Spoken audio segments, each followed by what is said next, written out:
So those are the three aspects of what scientism is. And now we're going to the history real quick. And the reason I'm trying to go so fast is because I want to leave a lot of room for discussion because we don't have much time. The subject that I'm teaching you guys, I learned myself for several years. So I'm giving you as much information as I can within this period of time so that we can have open discussion and really go through these things and flesh them out. So life of scientism. Now we're going to go into the history. And I think you guys are going to really find this fascinating because I love the history of science and history of philosophy in general, because it tells you a lot about how we think and how we got to where we were or where we are today. So let's start with another awesome graphic. Boom, boom. And this guy named Friedrich Hayek died in 1992, sociologist, also philosopher. And he was the first one to really coin what scientism was. He noticed there was a big trend. Should I answer this question? I will answer that later, Brother Mohammed. Don't worry, I'll get to you. Okay, so Friedrich Hayek was really the one to kind of crystallize the definition of scientism. You don't have to write all this down, but if you want to, that'd be great. I don't know how fast you guys are typing. I'm pretty good at it. It's because all I do is sit at a desk all day. Okay, so though scientism is believed to have been understood and practiced in some form since the 17th century by the French, and that's something you should note is that the French were actually the first ones to come up with positivism as well. Get to that later.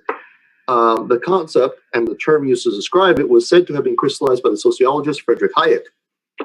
And I quote him, "From the counter-revolution of science studies of the abuse of reason," he states, "it needs scarcely be emphasized that nothing we shall have to say is aimed against the methods of science in their proper sphere or intended to throw the slightest doubt on their value. But to preclude any misunderstanding on this point, we shall, wherever we are concerned, not with the general spirit of disinterested inquiry, but with slavish imitation, the method and language of science, speak of scientism or the scientific prejudice." I'll explain all this later, don't worry. It should be noted that in the sense in which we shall use these terms, they describe, or of course, an attitude which is decidedly unscientific in the true sense of the word, since it involves a mechanical and uncritical application of habits of thoughts to fields different from those in which they have been formed. Okay, translation. What he's saying here is that during his time, there was a trend in which people were taking the natural sciences, okay, such as the theory of evolution, and applying it to fields outside of the scientific realm, such as sociology, which Friedrich Hayek was a part of, and history. So there were actually people who were coming up with theories of history based on evolution. Okay, things like that. People coming up with concepts, such as the French at the time during the French Empire, who were coming up with concepts about humanity. And a lot of racism was going on during this time. A lot of colonialism was being justified through the use of evolutionary concepts. For instance, Africans were seen as below everyone else. White people were seen as the highest form of evolutionary animal. Okay, and Friedrich Hayek was basically like saying, "Hey, no, bad idea. That's not how you're supposed to apply this." Okay, there's a big difference between, you know, my field of study, how humans interact with each other, how humans, you know, construct ideas and cultures and societies, and your understanding of the natural process of the world. Okay, you need to back off. That's basically what he was trying to point out. Okay, pardon my bluntness, but you know, I'm trying to give you guys a concise form of this. So that's what he was basically saying. So he's the first one to kind of point this out and say, okay, this is an issue, and we need to stop. Now, did other people see it as well before him? Yes, but he was really the first one to kind of really define it and crystallize it. I think in French it was called scientisme, but I can't do a good French accent. So let's move on to another interesting figure, Karl Popper. Karl Popper, British philosopher, philosopher of science, came up with the concept of falsification. You hear this probably among atheists all the time. Can you falsify that? He's the one who came up with this, so blame him. Died in 1994, but he was an interesting gentleman.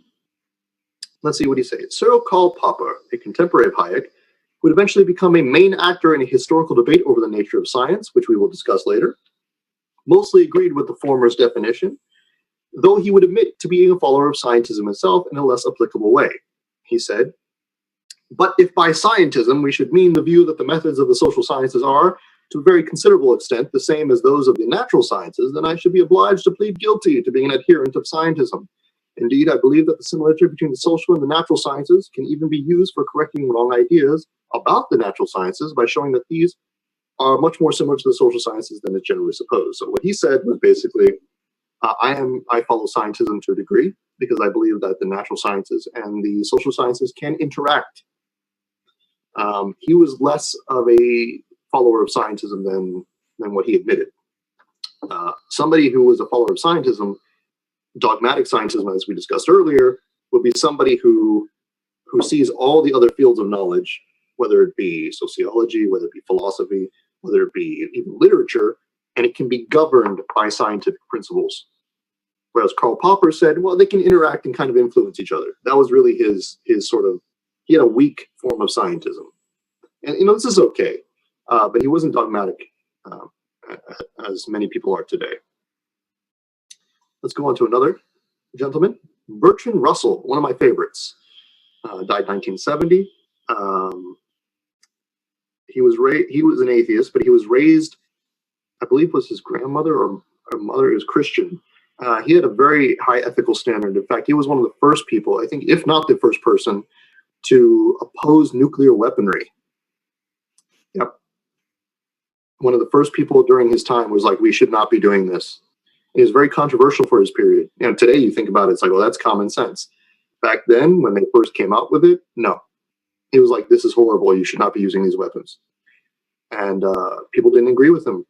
He was chastised for that as well. But he's an atheist. We often have negative opinions of atheists, but you have to understand that the fitra is still there for a lot of people, even if they deny it. There are a lot of people out there who practice an ethical standard because their fitra, is still there. It's still very much in them.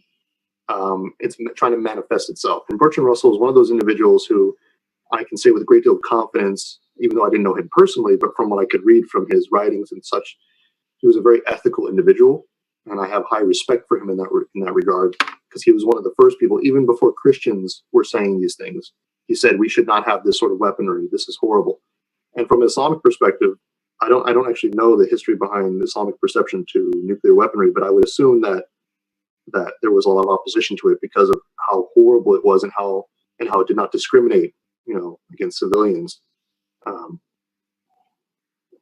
So yeah, an atheist, not a Christian, was the first to discuss this disarmament of nuclear weapons. Anyway, let's go into him. Purely dogmatic scientism, as we know today, had a humble beginning, and unfortunately, he has to be credited for this. He didn't mean to do it, though. At one point, many philosophers believed mathematics and numbers were synthetic rather than analytic. I'll discuss that.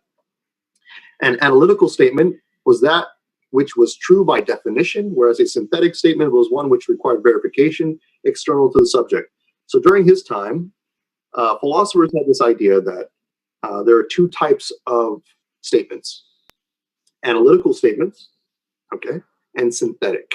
Analytical statements were just statements that we make that are true by definition. So, for example, a bachelor is a single man. And that would be true by definition. Okay, a synthetic statement is the grass is green. Okay, something like that. You understand? Something that can be verified, okay, based on experience. It's exactly the same as what Kant talked about, Ahmed Zishan. Assalamu alaikum.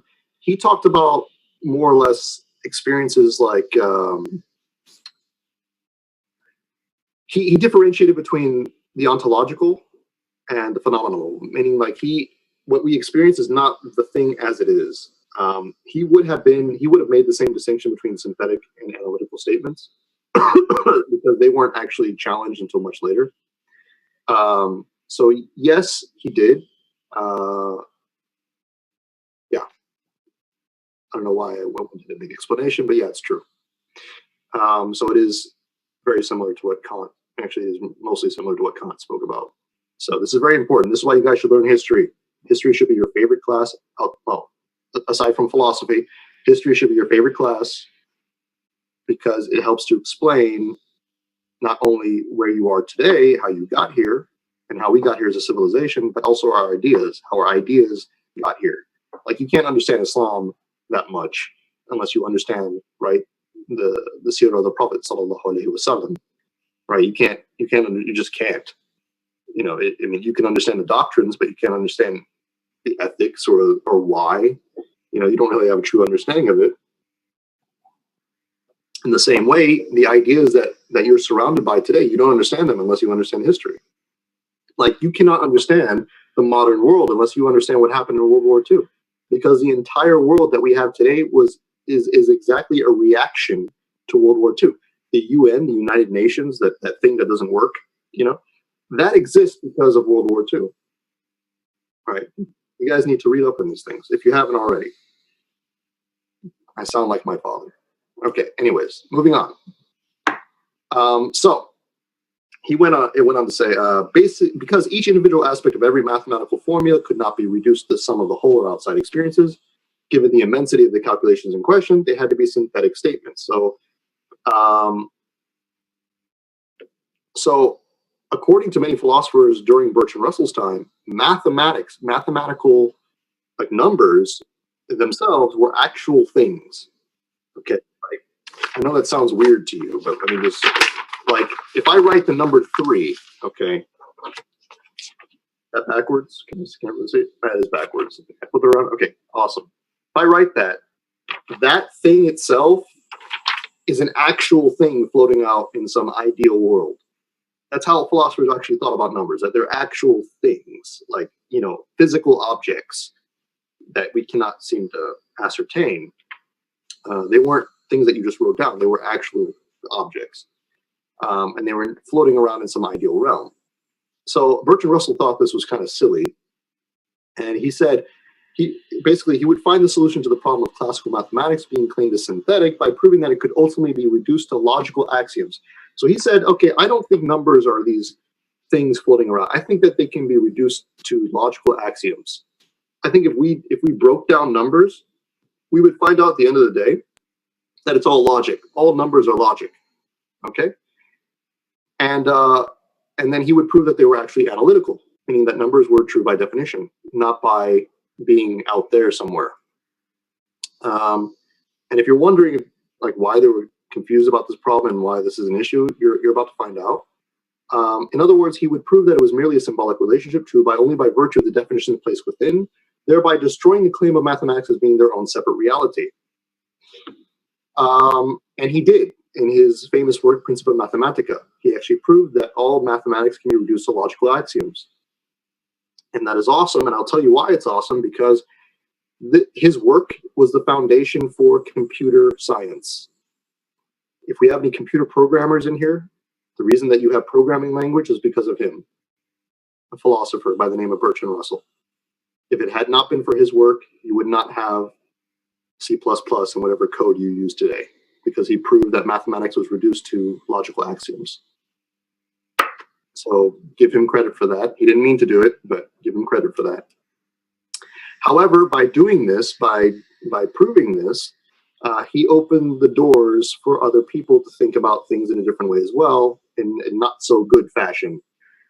In the same way, or the same vein, Russell opened the doors for other beliefs to be challenged that were considered to be synthetic, such as the supernatural, i.e. God. So now they're thinking, well, if numbers can be reduced to logical statements, what about everything else that we can't see and observe? Right? Let's move on. Next.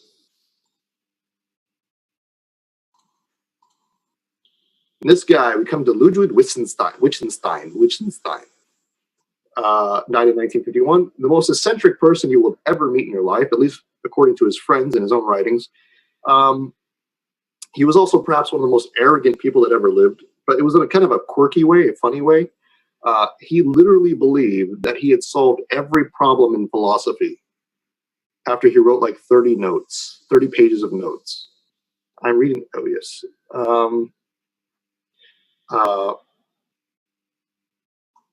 Sorry, I'm just reading the chat here. So he believed that he had solved all problems of philosophy. And what's interesting is that him and Bertrand Russell were actually friends. And Ludwig Wittgenstein was actually a little younger than him. And he basically wrote these notes during wartime. He wrote them in a battlefield. Like when he was on his off time, he was writing these notes. He was a brilliant mind, okay, but he was very eccentric, very kind of crazy in his own little way, and very, very. You couldn't even argue with him because he was so like, "I am right," you're wrong. And him and Bertrand Russell used to be like complete opposites of each other, but they used to get along for some reason. Anyways, so he wrote this work and he tried to send it in to Bertrand Russell. He said, "Look, I solved all the problems of philosophy. Give me my PhD." And Bertrand Russell was like, "This isn't a thesis. It's 30 pages of like notes." It was called the Tractatus, and he denied Ludwig Wittgenstein his PhD. And then eventually Ludwig Wittgenstein was like, "Okay, well, since I solved all the problems of philosophy, I have nothing else to do in life," and he became a grammar teacher. And then after that, some philosophers picked up his work and started using his ideas. And then Bertrand Russell was like, "Okay, let's give this guy a PhD," and that was that. Now it gets more funny after this too. So let's read this part first. A young philosopher contemporary to Bertrand Russell, who goes on to advance the latter's work, concluded the following from Bertrand Russell. So he read Bertrand Russell's work, and then he improved upon it, and then he stated the following. Okay, let's see. Another question first. Are the logical truths themselves a priori because they too are analytic? What makes them so? A priori. We're not going to discuss a priori in here. This is more regarding like, it'll be in a future class. I might answer that one later. Okay, so let's read what he wrote in, this is basically his thesis summarized. The right method of philosophy would be this: to say nothing except what can be said, i.e. the propositions of natural science, i.e. something that has nothing to do with philosophy. And then always when someone else wished to say something metaphysical or non-observable, to demonstrate to him that he had given no meaning to certain signs in his propositions. This method would be unsatisfying to others. He would not have the feeling that we were teaching him philosophy, but it would be the only strictly correct method. So basically what he was saying is that nothing has any meaning, essentially, unless it can be empirically verified by scientific observation, by science itself.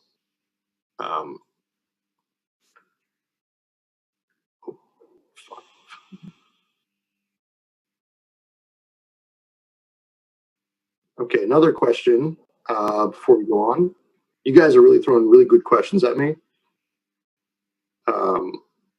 So let me read this one real quick. Can we import scientific theories to the Muslim world uncritically and teach them in our schools, or should there be a review to ascertain their compliance with the Islamic worldview? We will discuss that at a later point as well. I have prepared myself for all of you guys. You have no idea. Okay, my mind works like clockwork. All right, trust me, we'll talk about that. If your questions are in relation to the material that I have here present, please ask it now so I can answer. But if it's something that just comes in your back of your mind, like I want to know this right now, I don't care if he gets to it or not yet, please save it for a little later, and we'll definitely get into it. Like, I'm not trying to avoid your questions, I promise. But you really need to understand this part, because this is very, very, very important to understanding how people think today. Okay, so after writing this, the Tractatus, he got his PhD, and he basically reduced all statements to analytical statements.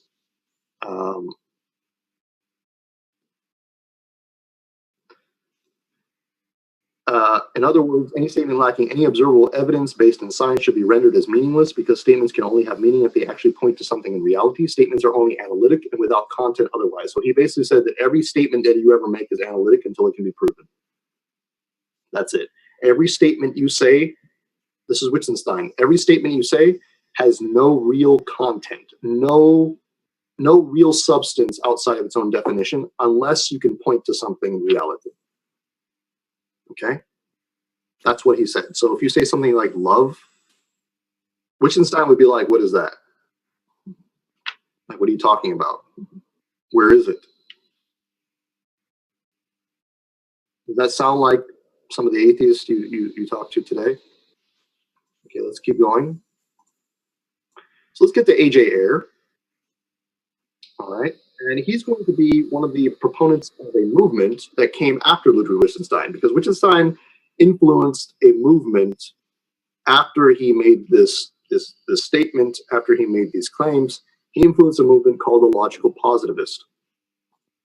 And one of the leading proponents of logical positivism was A.J. Ayer, and we'll get to Willard Quine and all them later. So let's go to A.J. Ayer first. A.J. Ayer was a British philosopher, one of the leading proponents of the movement known as logical positivism. He died in 1989. He was actually a very interesting individual, very quiet. Apparently, he was a ladies' man. I know that's haram, but I'm just telling you because he doesn't look the type. But he was a very charming person and considered a gentleman among many. If I happen to recall, I think he actually got into a fight with, who was it? Was it Mike Tyson? Not in a physical fight. I think he got into a verbal altercation with Mike Tyson. I'm not joking. You can look it up. Don't tell me how it happened. It just did. Okay, so apparently Mike Tyson was doing something bad, trying to impose himself upon a woman. And A.J. Ayer walked into the room during a party, and he said, "What are you doing? This is wrong." And then he tried to talk to Mike Tyson. He talked him out of it, and apparently they became friends. I know it's weird, just it's true though. So anyways, a British philosopher and one of the leading proponents of the movement known as logical positivism would carry on Wittgenstein's views, being the last philosopher to try and defend the following statement.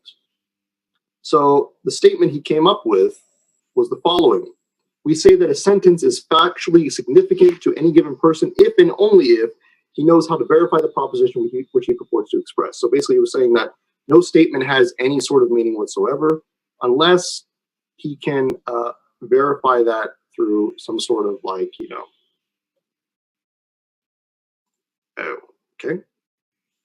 some sort of, what's the word? If it can be verified physically through empirical observation. Okay. I have another question here. Real quick, for future classes, please give us some reading material before the lectures so that it's easier for us to understand stuff when you were talking. I apologize. I did send in an introduction for reading material. I don't know if it was posted on the website.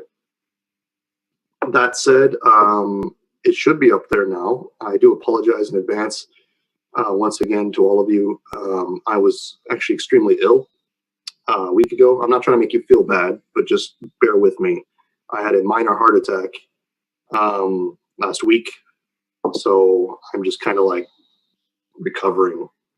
I know it doesn't look like it, right? Yeah. That's because I'm so interested in the subject. But in any regard, I do apologize for that, and I hope that, like I said, if you have any questions regarding this material right now, if you need me to explain more things, please ask those questions about this material so that we can continue. Like I said, if you're stuck on something, just ask, and I'll do my best to explain it to you. Okay, so yeah, so that's what he said. In other words, a statement has meaning if and only if it can be empirically verified by science or is true by definition. What Ayer would fail to realize later was that this very statement of verification was self-refuting. And this is where it gets funny, because the entire philosophical school of logical positivism would eventually fall to pieces. Because the very statement itself, the very thing in which they needed to verify things, the statement itself that no statement has meaning unless it can be empirically verified, could not itself be empirically verified. There you go. It's done, right? Self-refuting. And throughout the rest of his career, he tried to solve this dilemma. It's like, well, okay, well, if all statements are analytic, and we can't prove them unless it can be empirically verified. But the very statement itself, the very claim of verification itself cannot be verified. Then what are we doing? Okay, next question. What is tautological? It means it's true by definition. It's just true. A single man is a single man. That's tautological. You see what I'm saying? Definitions in and of themselves. Something that is true by definition. It doesn't need any sort of external sources. Muhammad Zia, assalamu alaikum. This is a good question. Some of the mutakallim use syllogism based on pure reason to prove the existence of God. Since, according to Ludwig Wittgenstein, each proposition of the syllogism would have to be proven empirically, would this mean that he would reject any proofs for the existence of God? Yes. And this is what the logical positivists did. They rejected all metaphysical assumptions. Every single thing you can think of. It doesn't matter. You could put the teleological argument, you could put the cosmological argument. They looked at it and they said, it's not observable. We reject it. It's meaningless. So let's see what happened. After they all realized, now here's an extra funny thing too, by the way. I didn't mention in the slides here. Ludwig Wittgenstein would eventually reject his own propositions. He would eventually redo his entire philosophy. He would get rid of it entirely, and he would be the first one to point this out, that there was a problem. So after all these years writing all these notes, doing it during wartime and trying to get his PhD and saying that he had solved all the problems, he eventually, a couple of years later, he was like, hey guys, I was wrong. Sorry, my bad.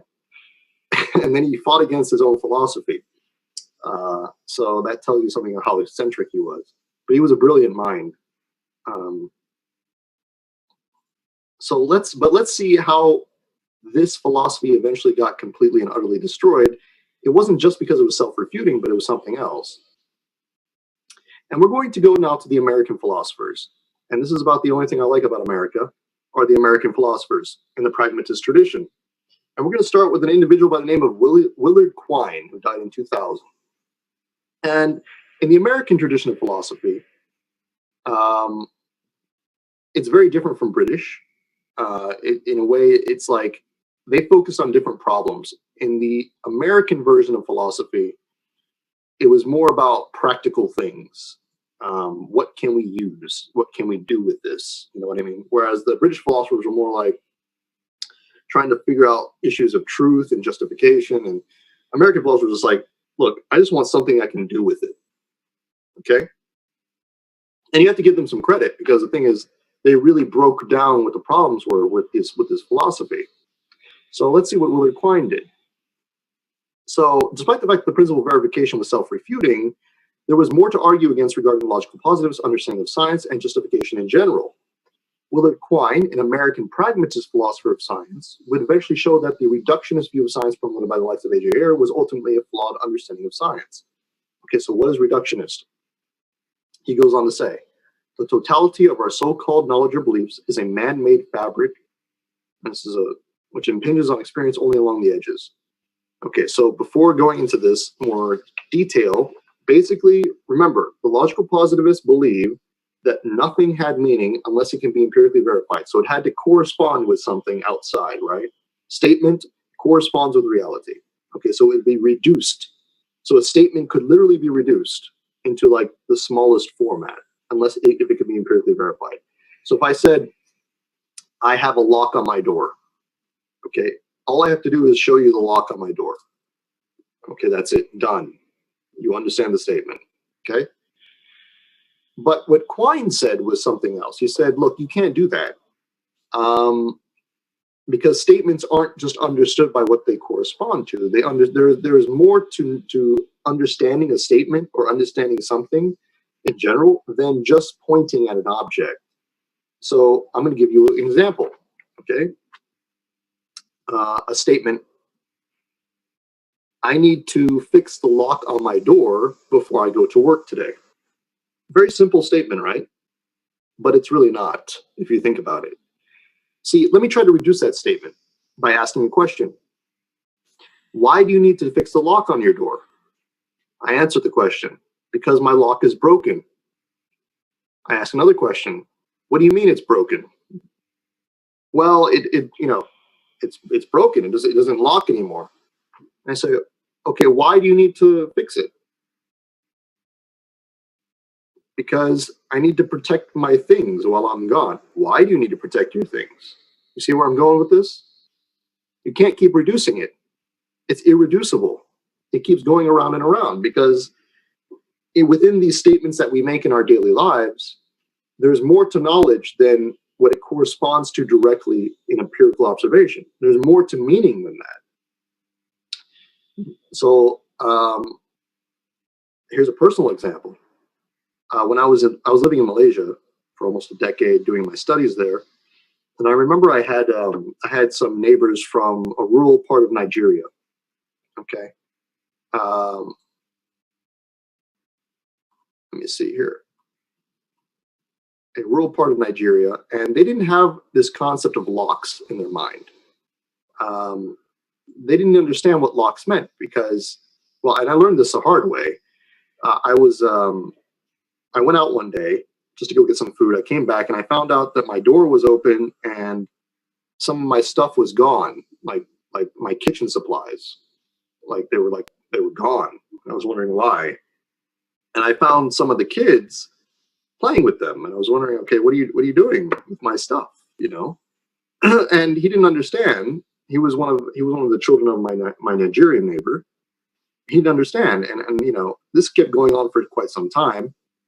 And eventually I confronted, his father, and I said, look, this has been going on. And, I started locking my door after that. But, eventually, I would unlock it sometimes and they would still come in and do things.